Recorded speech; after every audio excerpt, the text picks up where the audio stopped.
Hello, ulan nào loi la pai te ho na bon vin ngai lut la jana salam sang pen kain pe masa pe ne dunia ina sei khom ki di topic cha hi le December 25 hi Jesu Penni chu hi nam hilo ham a hilo wale i ati le 25 December hi Jesu Penni a hetia Christmas a imanu ham ti thu dola hi views ngaidan chom ho chom chan an sei khom tin hiche topic hi imalo khatna hot topic ala big issue khat a hi jin chithu ta kilona hi article tam pi ta jong google amu the ahin hin hiche hojo sekhu hiche article hojo sekhu kisei ding ahipon adia Christmas hi 25 December a hi e tia accept ho view chule ahipoi tia sei ho view knowledge them khat be inei be kha ol tia lungyal hin kineya hichi hi hin ki gonga hin ana be khom te henge Jesu Penni Kho hi short kana sei dinga chun adet alha ichi ta kelo hi ti chu public in hitom te ni hetsa ahin chule bible ajong kisei lo henge ahong pending thu hi repeatedly agisei in hin la a Penni Kho hi kisei lo kizi lo ahin chule Christian writers Christian historians min tham ta Irenaeus kitiloi Origen kitiloi Tertullian kitiloi ama hon jong an sei kha lo be okhat ahitin ahi kitile kisei khil pon pon chule ichi hi koiman a het lo we ahi tile han kisei khil lo ding ahi ahin la nikhat hi hetosa channel a khu Jesu Pin phat hi September or October havia hitia calculation hoi ta a bolo video khat kana ve ne le hilchetna ne hu comment a hu pp ase yu ha vele chun ne he di ya kon khaden na hil chawai de ve ta se jong apam mo hiche idea ko na chu hiche video hi in ki se ma hin in la amani topic ko to chun tu ne ase khom di hi ki banglo tempa slide change ma hin chile amani dem na le kalna thu a ke bol jong ahipon ahipoi ki jong hi ki jong chu he diwa ga se do no ba hin tin ai le topic a chun lu taw tin ipg a 25 December chu Christmas a hetia celebrate bol the ham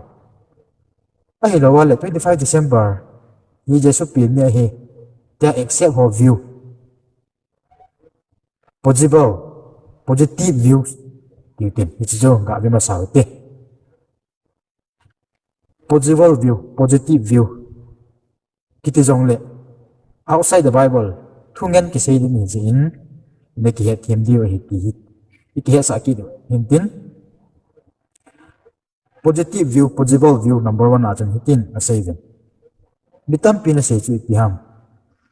Christmas hi Roman Catholic Roman Day festival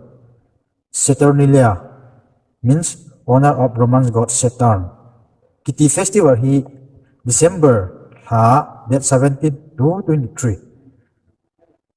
hicheni ko sunga hya naman jiwa hin tule AD 274 AD unlaya Roman Emperor Aurelian in anasim Natalis Solis Invicti alo le sol asot chom nga sol invicti meaning to biham itile birth of unconquered son iti festival hi December 25 a celebrate celebrate jiwa hin hichi ho akun a hi copy in ki bola hi ase yu ahin ga de pitkilan achom nga ga kasei le Roman Day festival ni le tha akona khu Christian te hin ichi Christmas hi copy an bol he ti cho hi henge Roman Day festival ni le an tha ho to akiba jia chu Christian te hin copy an bol hi ti chu ase ya hin la ethicalbutcher.co UK blogger pan ita hena sei khat kamun article khanin description na yong link ko hin ichi chu vele chun ken ke sei sanga hi detail an he jo dio ka ta sanin description na johchu na vet the ahin hiche article khuni pi sayam enge Roman Day festival ho to chun ani atha kibajia ta chu copy na bolo he ti jong leo chun Christian Day festival hi 2000 AD masang pe a Nissan ati holanga Nissan 14 ati holanga March 25 jule December 25 kiti ho hi Christian Day festival ana hitan jule hiche Roman Day festival dia Roman Empire Aurelian in Sol Invicti 25 December la festival ana bolju pen hiche masang lang pe achu record ana hitai ti ana sei akimo nei teu chu Halloween recently study bo hon amuki nu chi piham ityale hiche Sol Invicti kiti hi 12th 3rd century chana I macha kisei po khalo ahin chule hiche festival hi October ha ho a anaman jive bowe December hi poi tichu ana seyu akimo nei 12th 3rd century masang 6th 3rd century hunlaya patna chu Christian Day thu or festival ho hi ana hi tai tichu ana sei do nei tichu hele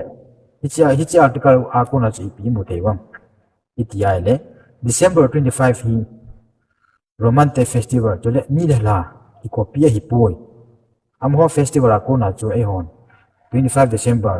Jesu Penni Kho Dih ti copy hi poi ti chu a hilchetna akimu thei nei chule calendar thu ajong hi tampi asein chajo se khu sei da witin asawin seijing atamin hinla heading khat chu tuni chana hi Orthodox le Coptic churches kiti hon amo churches ho hin Julian calendar hi tu chana hi aman na laivin azang na laivin ama honjong Julian calendar dungju ya chu Christmas hi 7th January a celebrate abo livin hi hiche Julian calendar 7th January chu e hodinga 25 December hi ahi hi chu atimki ni hi 6th century laya chu England or Celtic Britain gamsung ho a chumitam ta hi Christian ana hitawin Christmas hi yenge I tabanga ana manoham ti chu record ana hi jong le hiche lai phana pana chu Great Britain le Western Europe gama 25 December hi Christmas tia ana manu hitai ti chu hiche article akona chu akimu thei nei hiche chu yaile lewa seima bangwa chu seima bangwa chu Roman Day festival December ana man ho hiche ho akona chu Christian ten copy ki bo hi poi ti chu proof positive view number kana ive te ju hintina ni na in IPGA 25 December hi Christmas ai ta ke mangham hi different tradition tule theories tamta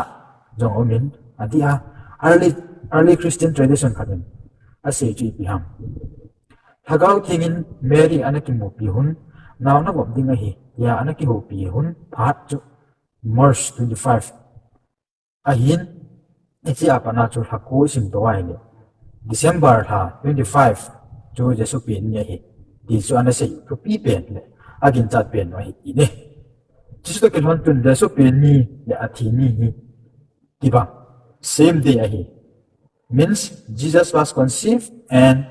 had died on the same day of the year he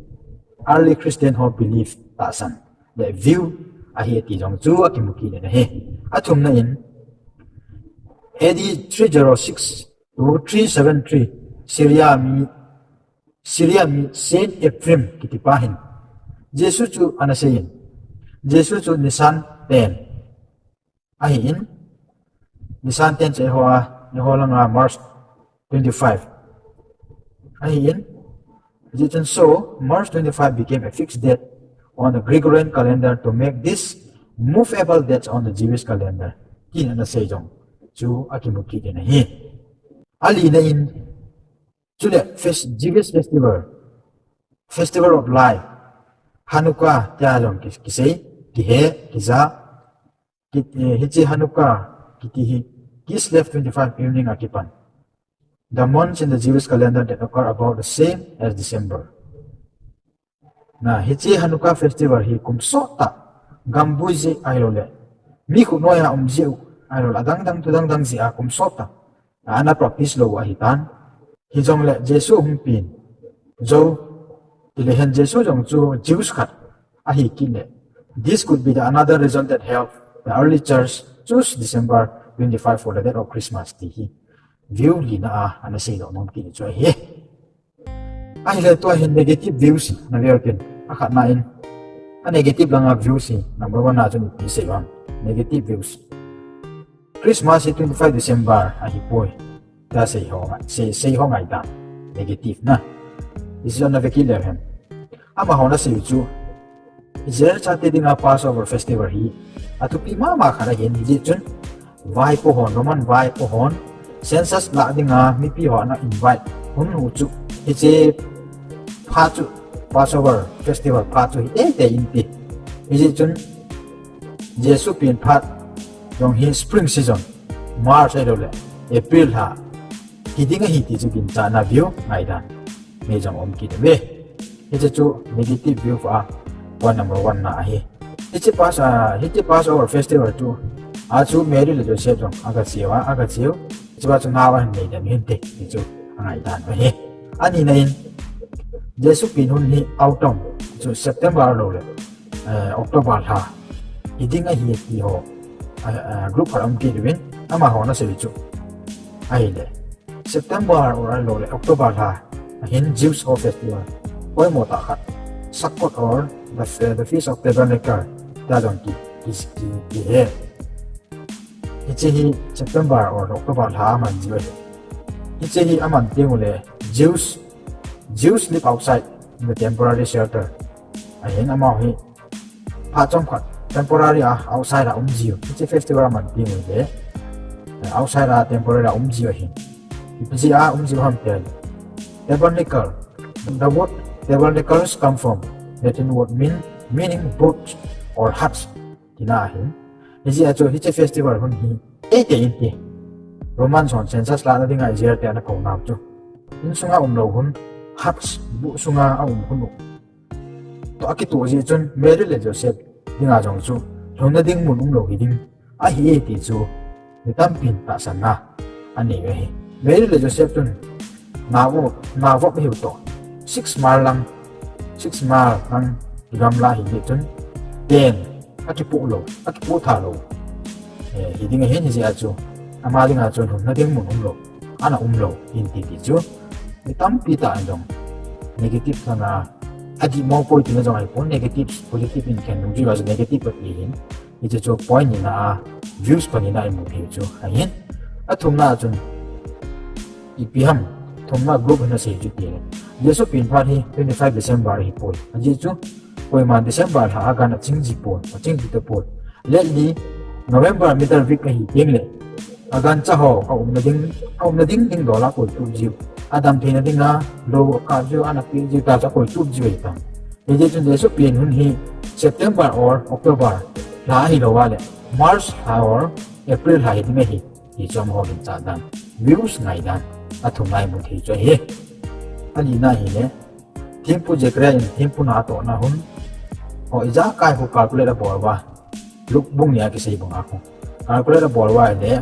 Jesu pin hun hi September ai lo le October ha hiding he ti hi ki den eto sa chen la jong te bang ma cho calculate na bor wa sei cho tan je number li na hi sei sao da ta pe tam pi sei ding om na lai ni na positive negative ta ga hian positive ma yong point li negative nga yong point li isei thi chan chu chan phat sa taw tin ai bi chi te le isei ma bang wa Bible lo outside the Bible ngen views ho kisei ahin mo ahin na kibe na diu ti deu da na kisei isei khom ahin thupi ta hagel po te aje chu det ki he jong le events pa hi adi ta ahin chule det hi pathin athupi sa lo he ti le hen kisei hi lo de kisei hi pontin aje chu thupi na gel le authors of the Bible ji ho ko ma chu another ko sa ding he ti 100% kin cha na kan ni hijeh chun det pa chu thupi sa lo ding event spy chu thupi chu agel ding hi ai chu thupi lo ji lo wi ham tu la reverend tam ta pastor tam ta ai mun amon dong asei po lo naw adon ana sa lo naw adon se lo naw hi thupi pui ti na chu pu fa lai hi chun event spy oi thupi jo agel li det pa ong hi thupi agel lo di hi ti chu ya sei do nom kin hintin view si sei ko mo ku recipients ko ta san te dai den kiti lo hin na e sei khilom le jong ngaidan mutin kum tha nom ta mang si dingin nu le pa ule na lo le pa ti ho best wish kan bo ke le wish you all happy new year in advance. Thank you.